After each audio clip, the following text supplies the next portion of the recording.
Viparis gère 10 sites de congrès expositions en Ile-de-France qui accueillent plus de 300 salons, plus de 500 événements d'entreprise et 150 congrès. Globalement, 95% de la capacité francilienne de congrès expositions.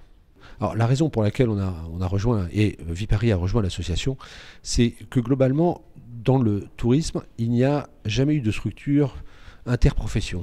Il y a toujours qui dans les agences de voyage, qui dans les congrès expositions, qui dans chaque secteur. Et finalement, il n'y a aucune association qui transcende les différentes structures pour regarder le tourisme de façon globale. Donc le commerce fait partie du tourisme, le transport fait partie du tourisme, les sites de congrès expositions font partie du tourisme, comme l'hôtellerie fait partie du tourisme. Et finalement, 46.2, c'est ce qui regroupe toutes ces familles, tous ces acteurs qui ne concourent qu'à une seule chose, c'est faire venir plus de monde en France et en Ile-de-France, en tout cas pour ce qui me concerne. Alors l'avenir du tourisme en France, je le vois très bien. Fondamentalement, la France a un atout et a des atouts extraordinaires. On les oublie un peu. On a une certaine tendance à s'auto-flageller, à considérer qu'on n'est pas forcément les meilleurs, etc. Je suis convaincu du contraire. On est très bon.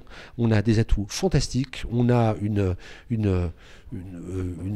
destination qui attire beaucoup. Je vais juste l'évoquer, mais dès qu'un congrès international vient à Paris, il accueille toujours 20% de plus de congressistes que sur n'importe quelle autre destination au monde. Ça prouve la qualité de la destination. Donc je suis serein.